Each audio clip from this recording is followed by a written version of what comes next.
TikTok looks like a fun place full of funny videos and harmless entertainment, but sometimes the people who look the most trustworthy aren't who they seem to be. Bitch, what?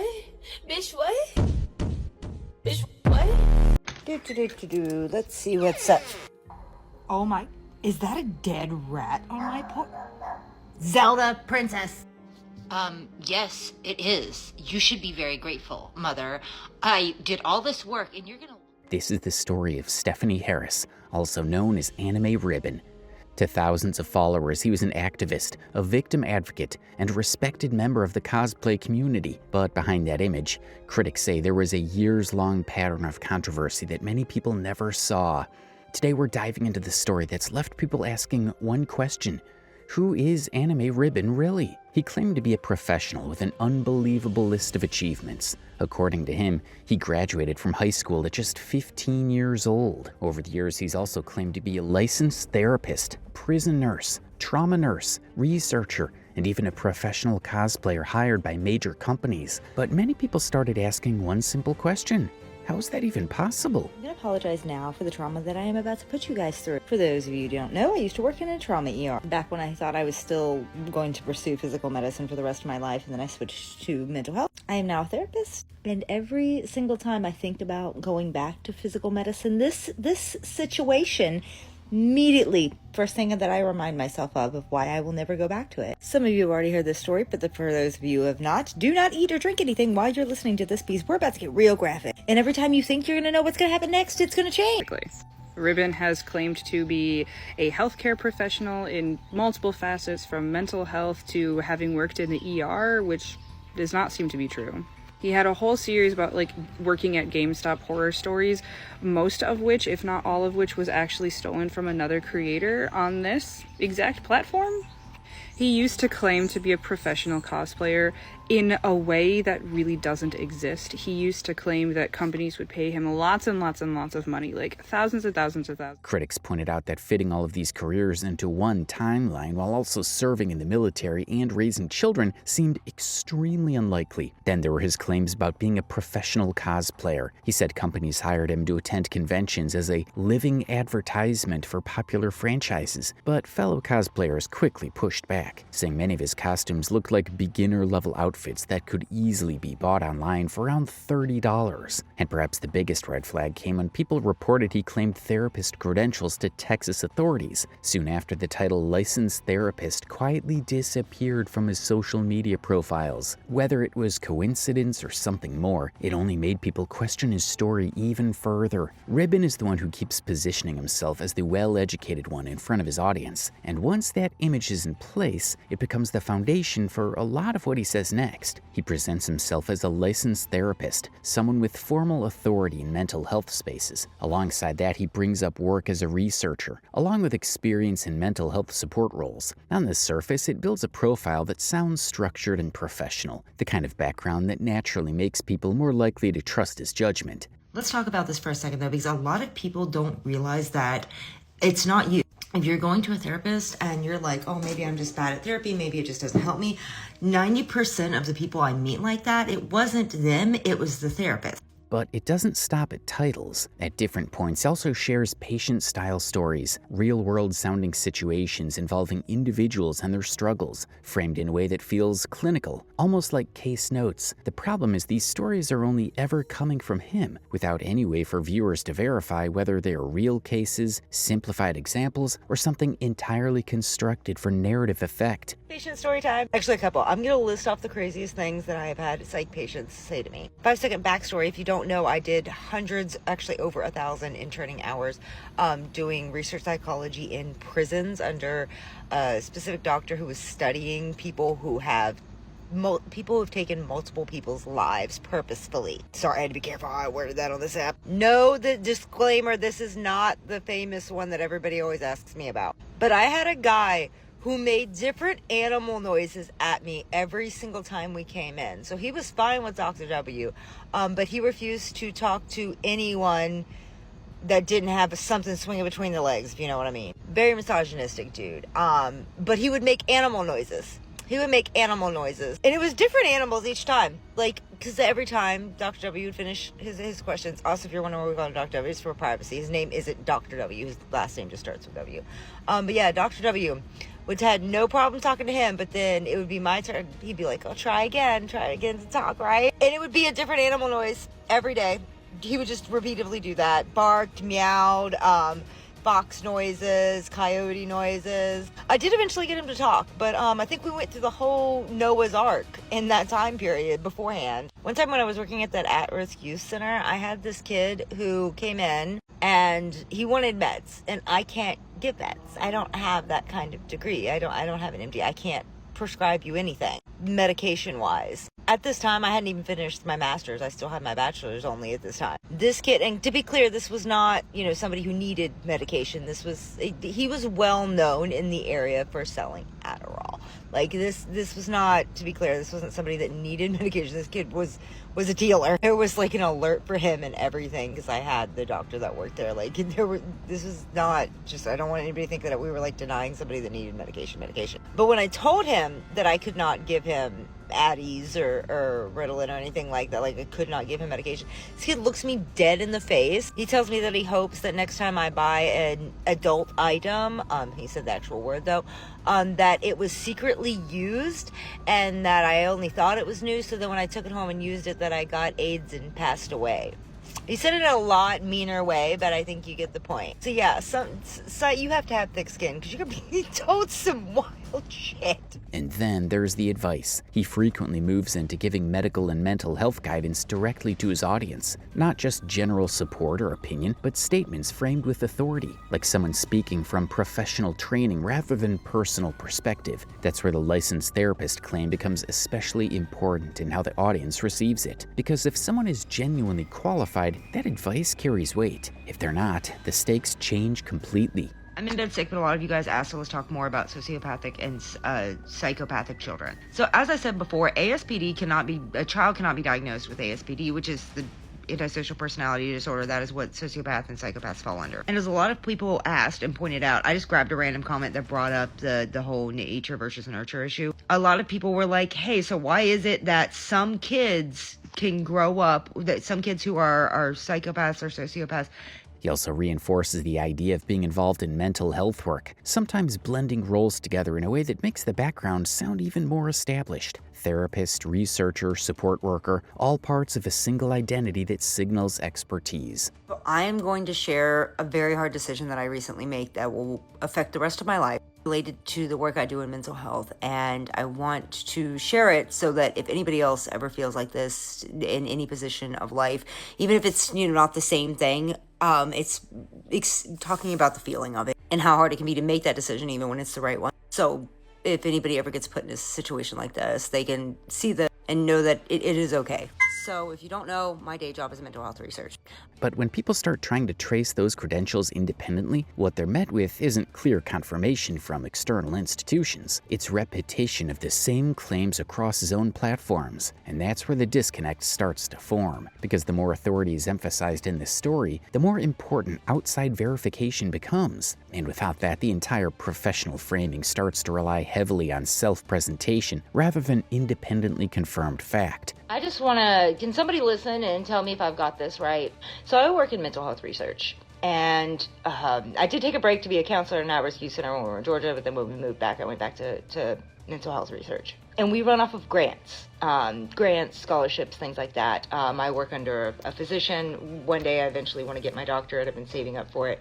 So by this point in the timeline, the conversation isn't just about cosplay drama anymore. It's also about how far a claimed professional identity can carry a narrative before people start asking where that credibility actually comes from. One of the biggest controversies connected to Anime Ribbon happened at an anime convention called KatsuCon, and for many people, this was the moment they started looking at him very differently. According to multiple creators and members of the cosplay community, Anime Ribbon publicly spoke about someone he believed was connected to serious misconduct conduct. But things became complicated when another person suddenly found themselves dragged into the situation, despite allegedly having nothing to do with it. That person later came forward publicly, saying they had never attended KatsuCon, didn't even cosplay, and had no idea why their name was now being connected to a controversy spreading across social media. Which does not really exist, not in the capacity that Ribbon was claiming that it did. At KatsuCon last year, which is a large convention in Washington, D.C., Ribbon, who was not even there, claimed that there was somebody who was streaking and basically SAing people at the convention. This was not true. This was a total fabrication. But when people started being like, whoa, what are you talking about? What's going on? He then dragged a random person that he went to like high school with, who is now like a kindergarten teacher and has nothing to do with cosplay or conventions, dragged that person into it. And then that person had to clear their own name. He has harassed creators in the cosplay community to the point of like trying to threaten them in real life. He has tried to claim that people have started cults. He has tried to out trans people. He has tried to claim that people who aren't even trans are trans. So I guess that kind of goes in line with this whole Lily Tino. Critics argued that Anime Ribbon had crossed an important line by sharing identifying information before properly verifying the facts. They worried that an innocent person could have been exposed to harassment, online attacks, and damaged their reputation. And this wasn't a small accusation either. The entire situation involved discussions around predatory behavior, which we'll discuss further, a topic that naturally triggers strong emotions online. According to people who have followed the situation closely, this incident became one of the earliest examples of a pattern they say would continue for years. Anime Ribbon had built his online image around being a protector, an activist, and someone who stood up for victims. To his followers, he was a trusted voice who wasn't afraid to call out dangerous behavior. They then start essaying men. They were literally at this event, was walking around and kept grabbing on different men, like unconsented, grabbing all on, which is, yes, essay. It can happen to men too. She kept repeatedly saying like, oh, but I'm a woman, like, and he's a man, so like all men want this. No, they don't. That's not how that works. This screenshot shared by Anime Ribbon shows him positioning himself as an advocate for truth, presenting this situation as if he's exposing wrongdoing and standing on the side of victims. But the issue started when viewers asked for basic supporting details, like information about the alleged victim or any verified GoFundMe or fundraising page where people could directly help. Despite being asked multiple times, Anime Ribbon did not provide any clear or verifiable links or identity details connected to the claim. This created confusion, because if a victim truly exists and the intent is to raise awareness or support, then there should normally be some traceable and transparent way for people to verify or contribute safely. Instead, the lack of follow-up information raised more questions than answers, especially around how credible the claim actually was, and whether the audience was being given anything they could independently confirm. And soon his critics began asking a different question: who decides who is guilty? For many members of the cosplay community, the KatsuCon controversy became a turning point. It wasn't just internet drama anymore. It was about the real-world consequences that can happen when serious allegations are discussed publicly without enough evidence. But one thing's clear: the KatsuCon controversy was the moment many people stopped seeing Anime Ribbon as simply another creator on TikTok. And for Anime Ribbon, this was only the beginning. Here's another case involving Anime Ribbon that another creator, Denki Jabo, exposed. Apparently, it seems like Anime Ribbon was once again spreading absolute nonsense and accusing Lily Tino without any concrete proof. During a live stream breakdown, the creator pointed out that Anime Ribbon was repeatedly labeling Lily Tino as a predator, but without presenting any concrete verifiable evidence to back such a serious claim. And this is where things start to get dangerous. Good person, but to basically accuse them of being a predator or a pedophile is like just incredibly distasteful, disrespectful, and just wrong. Like it's gross neglect. It's just a gross irresponsible negligence. You cannot be fucking doing that. You cannot just go online and call people predators because you don't like them with no evidence because you've seen in a couple TikTok comments people saying that they are.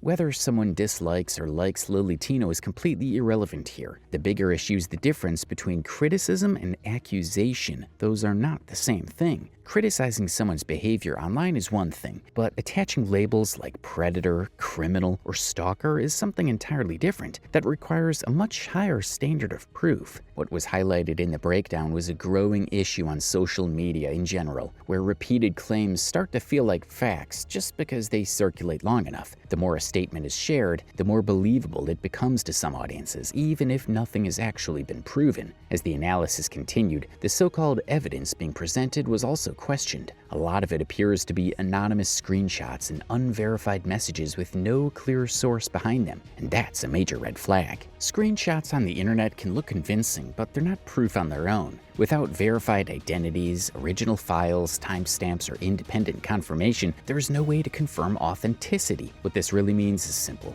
Viewers are being asked to accept serious allegations based on material that couldn't be independently checked. And when accusations involve something as serious as criminal behavior, the standard for evidence has to be much higher than that. Because once something like this goes viral, the damage doesn't pause for verification. Even if the claims are later questioned or disproven, the reputation impact is already in motion. That's the core issue being raised here. Not just the accusation itself, but the responsibility that comes with making it public in the first place. Other video to fake a whole CP story about me to try to cover up for these king sickos. They've done it every single time I have outed like one of these because it's not my first time outing them. But I will never back down. I will never stop outing them. They'll always claim that there's no proof because they don't want people to go look at the proof. But once again, playlists, there's legal documents, there's arrest records, there's video of the predators I've outed. There is a video of one of them admitting to manipulate. To show how confident he was, Danke even offered £10,000 and a public apology if Anime Ribbon could provide undeniable proof that the interview really featured Lily Tino's former friend,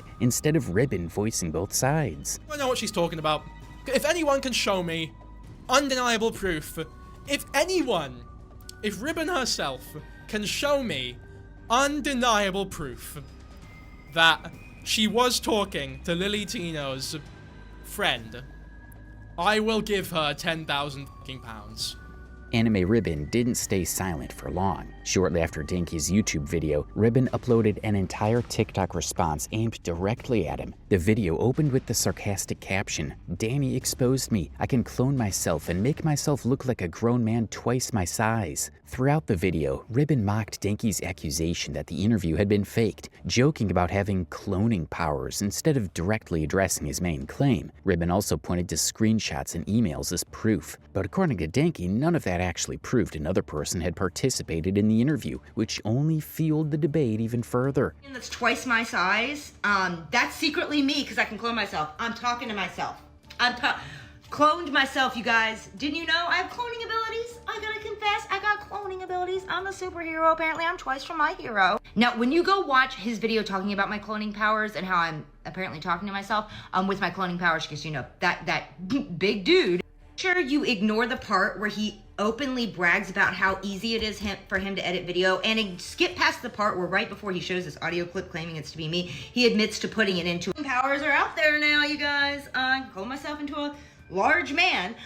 Since those powers are out there, I want to offer Dan, Jess, whatever your name is, because I found, actually my friend found it because I'm not on that website, but technically, there is that page that Heather made because she's catfishing men on there. But I want to make one thing very clear. This video is not accusing Anime Ribbon of lying about being a victim of childhood abuse or grooming. If those events happen, they deserve nothing but empathy. The problem isn't the abuse itself, it's the additional claims that came with the story and the lack of publicly available evidence to verify them. As more allegations surfaced, Ribbon didn't back down. Instead, they fired back. At one point, they said, "If you're just going to keep calling me a monster, why don't I just become one?" if you're just gonna keep calling me a monster, why don't I just become one? So my new rule now is every single time I see a lie about me, I'm gonna actually do it. Also to all the people whose jobs I'm going to keep calling. Because I've been sitting here making lists, spending hours finding people's information for all of the people lying and harassing and bullying. I am now up to over 300 that I've found employers for. Oh, this is the part where you say thank you for proving you right. Because you were lying and wrong before,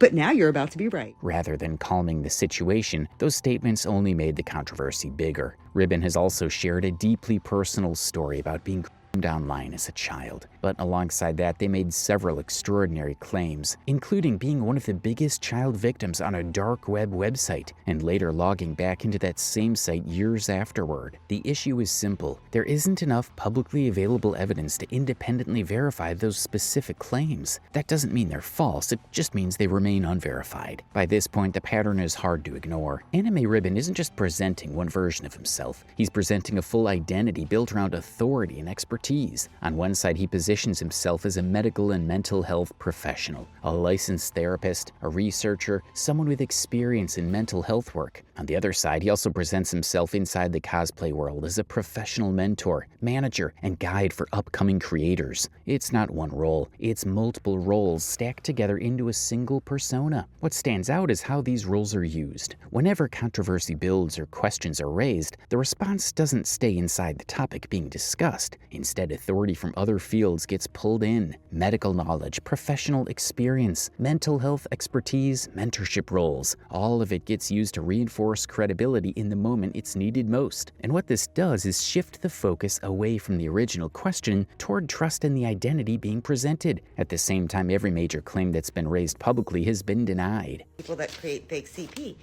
because I got these. You see that part where it says ruled out twice? I'm gonna block out my address, but you can see this is the new one. You can also just go on my page to the list, the playlist that says rumors proof, and find that they've done this multiple times. They've called multiple times. From the KatsuCon situation to the evidence being questioned to later concerns that emerged, the response is consistently pushed back against criticism. Rather than allowing external proof to settle things, the situation continues to live in disagreement between what's being claimed and what others are able to verify. And that gap never really closes. Things become more complicated when no remorse is shown. So this is going to be a serious video. I need to apologize. I sincerely need to apologize. I did not know this was going on until I started to see comments about it on my last few videos. I started seeing more and more of these comments, and I was like, oh crap, I got to apologize. So I am here to say I am deeply sorry that so many of you guys were lied to. If you're unaware, somebody's going around and telling people that I give a fuck about their goddamn opinions and that I'm going to care about their nasty comments and what they have to say, but I just don't. That is a complete lie. I am so sorry that somebody has lied to you and told you that I give a fuck, because that is just such an untrue statement. I apologize for the miscommunication and the, non-factual statements being made that I care.